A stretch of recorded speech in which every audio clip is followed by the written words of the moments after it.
ಶಿಕ್ಷಕರ ವರ್ಗಾವಣೆ ವಿಷಯದಲ್ಲಿ ತಿದ್ದುಪಡಿ ಕುರಿತು ಪ್ರತಿಭಟನೆ ನಡೆಸಲಾಯಿತು.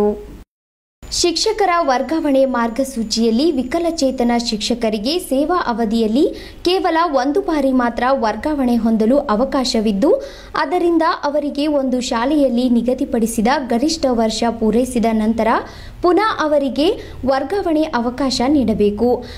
ಮೀಸಲಾತಿ ಆಧಾರದ ಮೇಲೆ ಮತ್ತೊಮ್ಮೆ ಅವರು ವರ್ಗಾವಣೆ ಸೌಲಭ್ಯ ಪಡೆಯದೆ ವಂಚಿತರಾಗಿದ್ದಾರೆ. ಅದಕ್ಕಾಗಿ ಅವರು ವೈದ್ಯಕೀಯ ಮಂಡಳಿಯಿಂದ ಯಾವುದೇ ಪ್ರಮಾಣ ಪತ್ರ ಸಲ್ಲಿಸುವುದು ಅವೈಜ್ಞಾನಿಕವಾಗಿದ್ದು, ಕೂಡಲೇ ಆಯುಕ್ತರು ಆದೇಶ ನೀಡಿ ತಿದ್ದುಪಡಿ ಮಾಡಬೇಕೆಂದು ಜಿಲ್ಲಾಧಿಕಾರಿಗಳಿಗೆ ಬೇಡಿಕೆ ಇಟ್ಟರು.